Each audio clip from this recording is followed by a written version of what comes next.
Assalamualaikum warahmatullahi wabarakatuh. Perkenalkan, nama saya Asri Huda Nur Khalifah. Saya adalah mahasiswi Poltekkes Jakarta 3, program D3 Analis Kesehatan atau Ahli Teknologi Laboratorium Medis, reguler kelas karyawan. Di sini saya akan mempresentasikan tentang pemantapan mutu internal dalam laboratorium patologi anatomi. Berikut adalah penjelasan yang akan saya jabarkan. Mohon disimak dengan baik-baik ya. Nah, di sini yang pertama saya akan menjelaskan tentang definisi mutu laboratorium. Mutu sendiri merupakan suatu kondisi dinamis yang berhubungan dengan produk, jasa, manusia, proses, dan lingkungan yang memenuhi atau melebihi harapan. Sedangkan syarat mutu adalah pemenuhan terhadap standar mutu produk dalam kepuasan konsumen. Dan pengendalian mutu laboratorium sendiri adalah segala usaha yang dituangkan dalam suatu prosedur yang dirancang untuk memenuhi penampilan suatu laboratorium. Lalu, apa saja sih upaya untuk meningkatkan suatu mutu dalam laboratorium patologi anatomi? Berikut adalah ada beberapa tujuannya, yaitu untuk meningkatkan kemampuan manajemen, kemampuan teknisi laboratorium, meningkatkan teknologi laboratorium, dan meningkatkan kegiatan pemantapan mutu dalam laboratorium dan juga pada saat pelaksanaan audit. Selanjutnya adalah pengendalian mutu internal. Apa sih itu pengendalian mutu internal? Yaitu suatu sistem pengontrolan yang dilaksanakan oleh laboratorium sendiri untuk memantau dan mengendalikan mutu hasil pemeriksaan lab itu dalam sehari-harinya. Kegiatan tersebut bertujuan untuk mencegah dan pengawasan agar diperoleh hasil pemeriksaan yang tepat dan teliti. Ada juga tahapan dalam pemantapan mutu internal. Yang pertama yaitu tahap pra-analitik, yang kedua tahap analitik, dan yang ketiga adalah tahap pasca analitik. Dan berikut adalah tahap pra-analitik dalam pemantapan mutu internal. Yang pertama yaitu kelengkapan identitas pasien dalam keterangan klinik yang relevan. Contohnya yaitu dalam administrasi. Yang terpenting adalah identitas pasien, nama, umur, jenis kelamin, alamat, suku, agama, dan bila perlu pekerjaannya apa. Yang kedua yaitu keterangan klinik seperti lokasi dan ukuran lesi, durasi, keluhan lain yang berhubungan, lalu keterangan penyakit atau pemeriksaan patologi anatomi terdahulu, dan riwayat penyakit yang mudah menular atau perlu penanganan khusus seperti penyakit AIDS. Lalu penting juga cara mendapatkan bahan, yaitu apakah dari bekas operasi, insisi, eksesi, kerokan, sikatan, bilasan, apusan, fungsi biopsi, aspirasi jarum halus atau FNAB, atau nekropsi dilakukan oleh dokter spesialis bedah maupun lainnya. Yang ketiga yaitu lokasi bahan atau jaringan. Contohnya jenis jaringan tertentu, pemeriksaan radikalis operasi, atau bekas sayatan dan tanda khusus, misalnya memberi benang atau gambar jaringan dengan keterangannya. Lalu kondisi lesi, seperti bentuk, benjolan, ukuran, konsistensi, terfiksir atau tidak, warna, dan tampilan jaringan saat operasi. Yang selanjutnya adalah pengambilan spesimen. Pengambilan spesimen perlu juga sangat penting, yaitu formulir permintaan. Jenis pemeriksaan patologi anatominya apa, berisi identitas penderita yaitu nama, jenis kelamin, umur, serta alamat. Yang kedua, lokasi jaringan dan cara pengambilan, misalnya biopsi, operasi, kerokan atau insisi. Keterangan klinik, pemeriksaan penunjang laboratorium, atau foto USG, dan diagnosis. Selanjutnya adalah bagaimana cara penanganan jaringan tersebut. Pertama yaitu disiapkan alat dan bahan. sesuai dengan jaringan yang disimpan tadi. Selanjutnya, isi wadah dengan formalin 10% buffer dengan volume minimal 5 kali volume jaringan.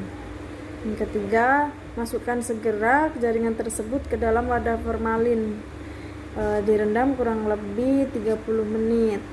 Jika jaringan terlalu besar ukurannya, misal pada masektomi, lakukan irisan sejajar berjarak kurang lebih 1 cm. Kenapa?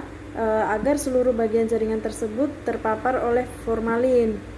Kemudian beri label identitas pasien dan jenis jaringan yang diambil agar tidak tertukar saat dikirim. Disertai juga formulir pengantar yang telah diisi lengkap.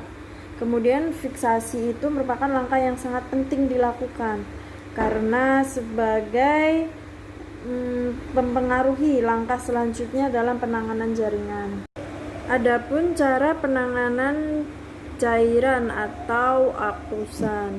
Yang pertama, bahan apusan dihapuskan pada ojek gelas. Segera dimasukkan ke dalam cairan fiksasi alkohol 96%, minimal selama 30 menit. Lalu ditunggu kering dan dikirim ke sentra diagnostik patologi anatomi. Bahan cairan dapat segera dikirim ke lab PA tanpa fiksasi atau dimasukkan ke dalam cairan fiksasi alkohol 50%, yaitu dengan volume 1:1. Kemudian bahan apusan sitologi aspirasi dapat dibiarkan kering dalam suhu kamar, yaitu dengan metode ulasan Giemsa.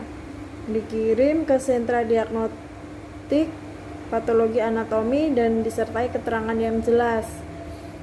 Lalu bahan sputum segera dikirim ke dalam wadah tertutup tanpa fiksasi.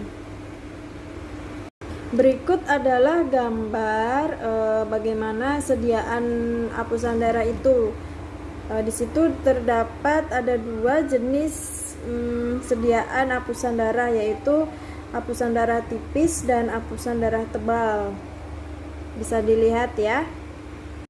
Selanjutnya adalah tahap analitik, yaitu tahap dilakukan setelah jaringan atau sel tiba di lab patologi anatomi, pencatatan data bahan pemeriksaan dan data pasien. Pada tahap analitik ini yaitu kita harus memeriksa kelengkapan administrasi identitas pasien, yaitu dilakukan oleh petugas loket. Yang kedua, memeriksa kembali kesesuaian antara spesimen dengan keterangan dalam formulir pengantar. Itu biasanya dilakukan oleh teknisi kamar potong. Yang ketiga, memeriksa apakah cara fiksasi sudah benar. Itu dilakukan oleh teknisi kamar potong juga. Nah, selanjutnya tahapan pemotongan jaringan. Prinsipnya yaitu mengambil bagian jaringan yang representatif. Potongan dengan tebal maksimal tidak melebihi tebal kaset jaringan.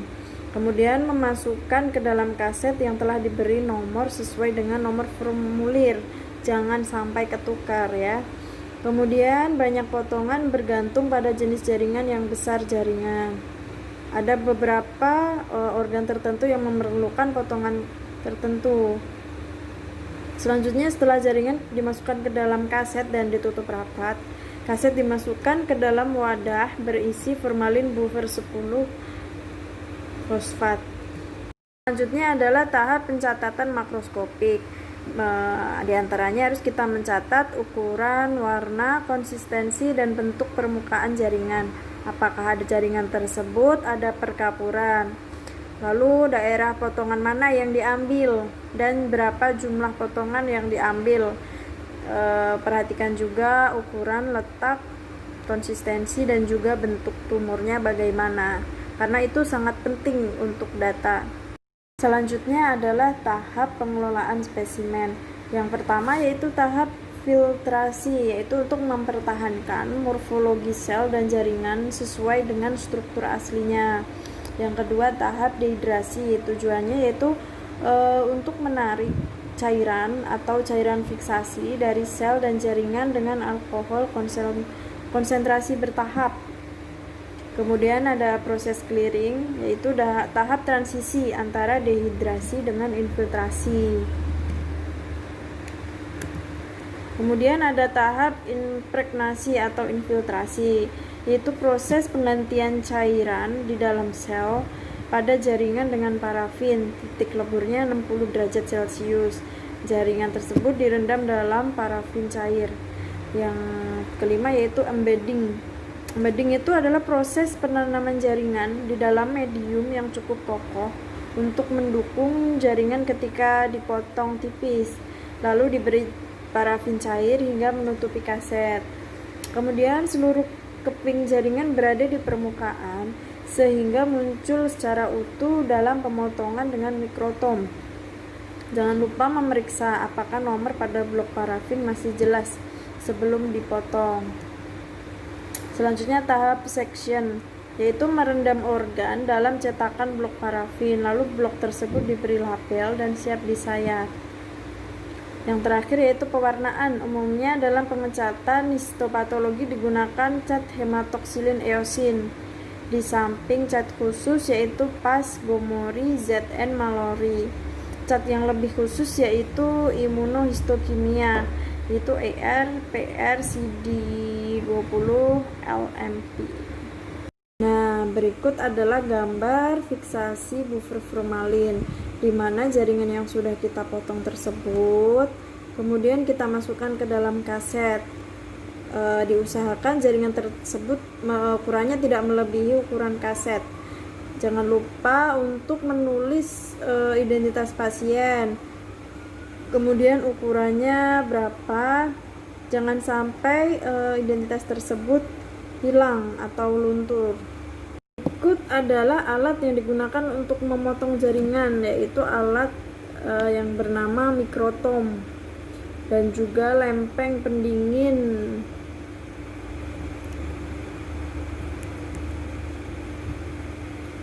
Pada saat pemrosesan jaringan, yaitu ada tahap dehidrasi, clearing, dan juga impregnasi. Suhu alatnya yaitu 60 derajat Celcius.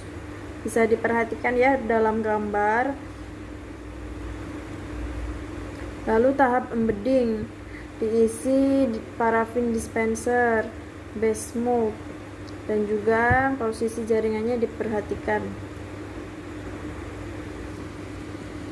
Nah, selanjutnya adalah pembuatan blok parafin. Penting untuk diperhatikan adalah orientasi jaringan, terutama pada kulit. Diperhatikan juga jenis jaringan, kulit, dinding kista, tuba Fallopi, nervus opticus, dan appendix. Jumlah jaringan sesuai dengan formulir atau keterangan di kaset. Pastikan seluruh jaringan berada di permukaan atau mukosa.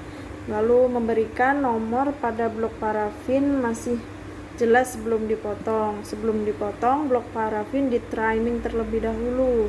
Nah, tahap yang terakhir yaitu tahap pasca analitik, yaitu bagaimana cara kita melaporkan hasil. Yang pertama itu verifikasi. Tindakan untuk dilakukan yaitu mencegah terjadinya kesalahan dalam melakukan kegiatan laboratorium, mulai dari pra-analitik, analitik, sampai dengan pasca analitik. Itu harus diperhatikan. Yang kedua yaitu validasi hasil. Itu mencegah keraguan atas hasil laboratorium yang dilakukan, supaya benar-benar yakin pada saat dikeluarkan itu hasilnya yang akurat. Yang ketiga yaitu pengeluaran hasil. Dilakukan pencatatan pada buku ekspedisi sebelum hasil diserahkan ke dokter. Yang kedua yaitu dokumentasi sistem mutu. Setiap unsur atau bagian dalam lab harus terlibat dalam proses pengumpulan, pemilihan, pengolahan, dan juga penyimpanan informasi yang berhubungan dengan sistem mutu. Setiap laboratorium mestinya memiliki sistem dokumentasi yang digunakan untuk pelacakan setiap kebutuhan, dan juga arsip hasil pemeriksaan harus disimpan. Berikut adalah jenis kegiatan mutu internal dalam laboratorium patologi anatomi, yaitu penyediaan prosedur tetap tertulis. Yang kedua, pemeliharaan dan kalibrasi alat. Contoh alat yang dikalibrasi itu mikrotom.